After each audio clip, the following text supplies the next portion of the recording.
Magandang hapon sa inyong lahat. Ito po si Herbert Culia, promoter ng The Critics Promotion. Ang ating boses at konstruktibong kritisismo, opinyon, komentaryo at konsultasyon sa likod at ang ating pananalig sa ating banal na Panginoon Diyos, banal na Panginoon Kristo at gabay ng kaliwanagan ng Santa Maria ay hindi sa issue ng tanggal ng PNP ng 75 Police Security ng OVP or Office of the Vice President Sara Duterte or fair security para sa ating OVP. Ang PNP ay nag-iwan pa rin ng 35 security personnel sa ating OVP at ang magsisecure ng kanyang security ay ang PSG or President Security Guard.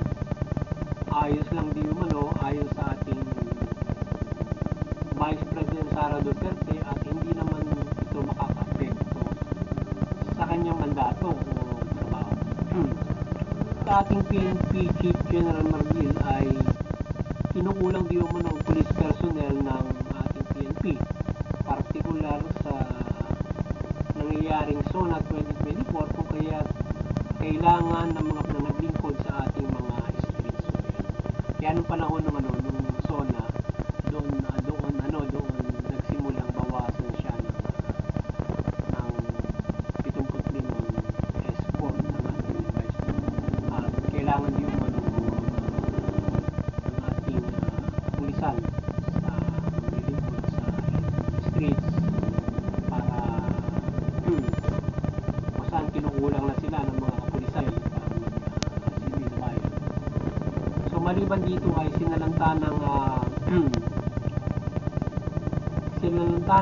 malawakang pagbaha ang ating bansa mula sa NCR at karating lalawigan at maging sa iba't parte ng Luzon.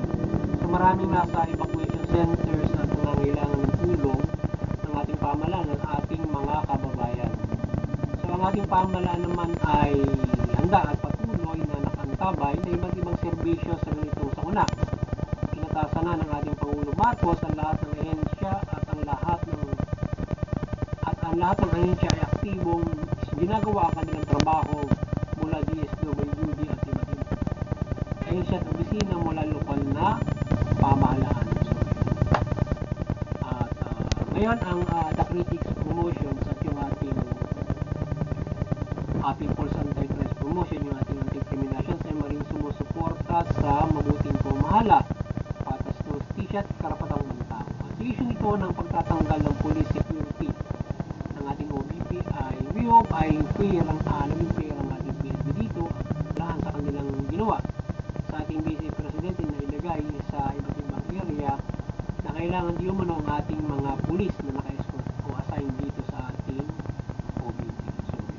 So sana naging fair yung ating PNP o ang ating pamahalaan sa VP Sara hindi sa pagtatanggal ng kanyang police security.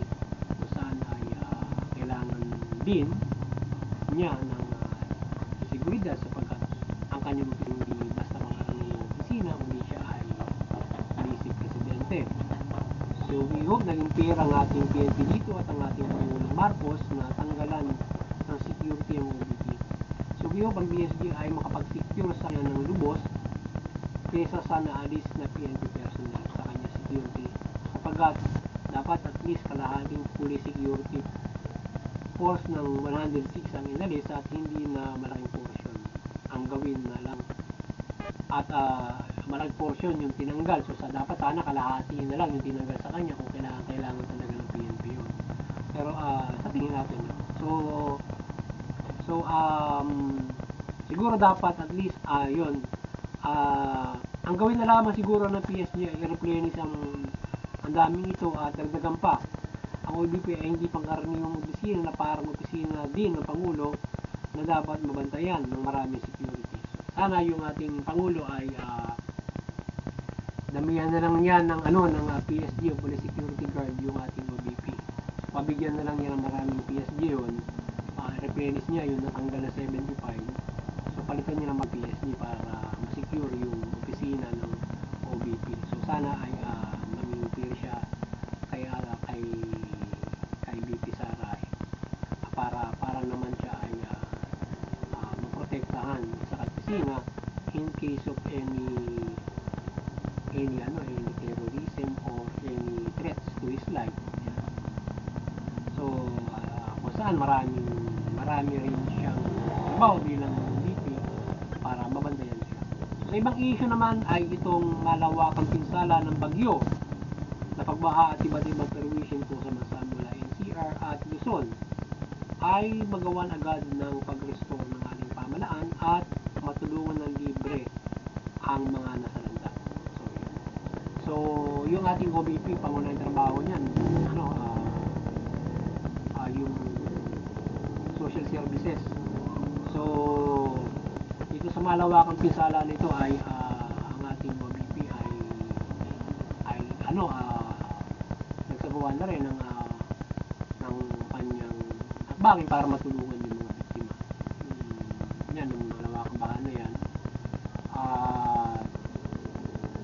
Gayon din ay ang ating Pangulo ay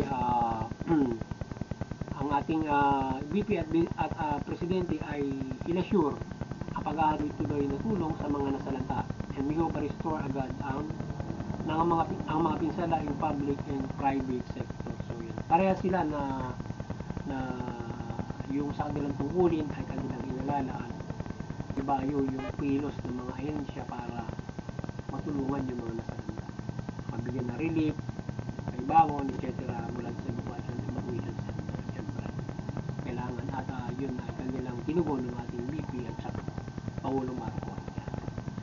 So we pray sa tulong ng Banal na Santa Maria na makalinga ng Diyos mula Panginoon sa Kristo at protektahan sa epekto ng pagbaha at sakunang ito na naman sa ang mga nasalanta at mamayang Pilipino at makabangon muli at makapag-start ng kanilang pamumuhay. So dalangin natin na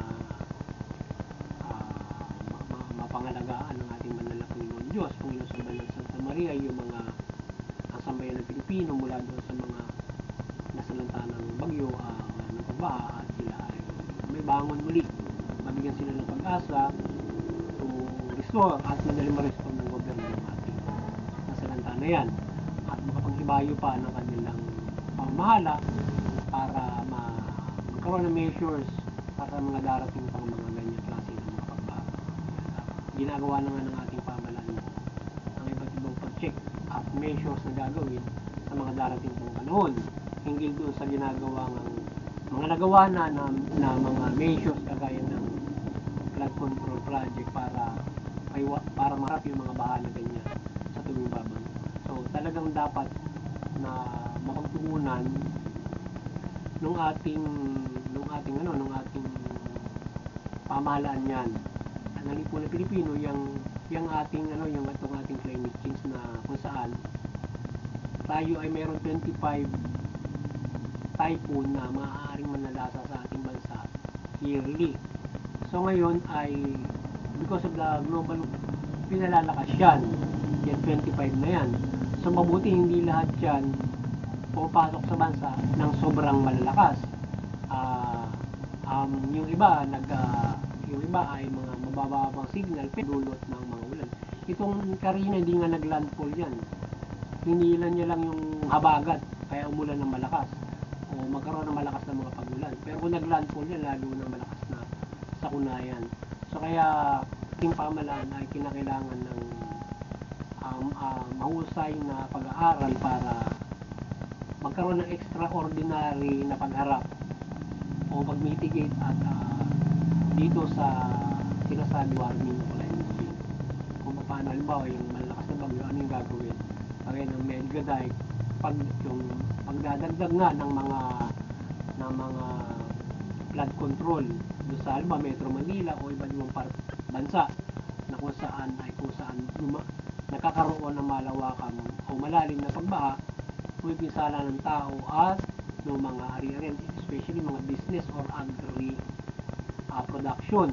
So kaya talagang pinag-aanohan dahil hindi lang private na ari-arian yung nasasalanta ang buhay. siyempre maging yung mga negosyo rin na papainom, nabibili natin sa tindahan, nasasalanta. So yun, kaya dapat ay kapagtuunan nila, especially Metro Manila na kung saan ay sentro ng kalakalan. So hindi lang yung private doon ang nakasalanta ron, kundi yung sentro ng kalakal doon at mga paaralan, etc. Commercial yung Metro Manila. May mga manufacturing din doon, lalo na yung mga kalapitan noon. So kung napektado yung ekonomiya. So kaya dapat yung global warming o climate change, nakaharap tayo sa extraordinary na pag-arap kagaya ng super typhoon. So kung yung dati nabuhukay ka lang para magkaroon ng flood control, halimbawa sa Manggahan, ngayon ang ginawa nila, naglagay nila sila ng mega dike doon. So ibig sabihin, mas nagkaroon ng extraordinary na lalo na ngayon kung lalagyan nila ng mega dike. Kasi yung hindi lang basta naglagay ng lanado na yung flood control, kundi lalagyan din nila ng parang pader yun, dike para hindi pas doon yung tubig. So ngayon ang problema yun, diba, kung paano naman dadaloy doon sa flood control, ano na yun, yung mga tubig na nanggagaling doon sa syudad. Usually kasi diba may mga estero yan at may iba pang ginagawang daluyan ng tubig yan para doon dumaloy sa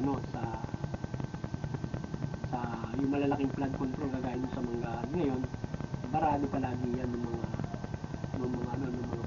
iba't ibang mga etc. So kaya yung syudad mataas yung tubig, mabagal siyang tutuyo at aagos doon sa flood control na malaking ginagawa ng mga lanayon papuntang dagat. Kaya ang nangyayari, mataas yung baha doon sa mga lugar na kasama mababa sa Metro Manila, Quezon City, ganyan, all over Metro Manila, Valenzuela. Kaya dapat ay pag-usayin ng ating pamahalaan yung flood control dyan. At yung mamamayan, makisa sila na hindi sila sa waste management, na yung mga basura nila hindi bumabara doon sa mga kanal para yun ay hindi nakakabagal ng paglusot ng mga tubig. Halimbawa doon sa kalsada, diba merong sa tabi, pag bumaba doon pupunta yun. Kaya pag mapupunan mo doon sa kalsada, ang taas ng tubig kasi hindi na kaya yung kanal puno ng basura, hindi umaagos ng tuloy-tuloy doon sa mga kung saan dapat tuluyan yun, di ba? Diba sa estero, mga ganon. Usually kapag kung ikaw ay nasa Sampaloc, Metro Manila, so doon sa sa malapit sa Malacanang, diyan sa mga U-belt, so makikita mo diba mga estero doon marami. Pupunta ng pupunta ng sa Metro Mac, makita pupunta ng yung Pasig River. So hindi na tutuloy-tuloy yun dahil nasa yung iba pa, alam mo yung mga maliliit ng mga kanal doon. Hindi lang naman kasi bahay lang yung tutuloy-tuloy doon sa mga kanal doon. Diba, alam mo, maliligo ka, bukas ka ng tutuloy yun, tutuloy sa estero. Yung iba kasi, meron ka, magkaiba kasi ng kanal yung ganyan sa yung halimbawa tinutuloyan ng ilang tao. Meron din yan maliban din kasi yung tumutuloy-tuloy doon sa sa ilog, kundi meron talagang tinutuloyan yun ng mga iba pang mga kanal, yung ganun. So yung iba talagang doon diretso sa ilog, yung mga galing bahay. Pero merong daloy ng tubig ng ulan sa kanal doon. Kung meron puno ng basura yun, hindi agad natuloy. So kaya nalaki yung tubig doon sa loob ng Metro Manila, nakukulong doon. So yun, muli sana ay maresolba yan ng pamahalaan at ang ating BP Sara ay masecure din yung kanyang opisina ng ating PNP. So ngayon ay maliwanagan ng Banal Santa Maria at lumabay sa ating lahat mula pamahalaan at amino at yung pamahalaan mamahala ng matuwid, mabuti, tugunin yung karapatan at mabayaran ng patas ng hustisya, iwasan yung korupsyon, ang abuso. Mamamayan kailangan suportahan, iwasan yung paggawa ng krimen at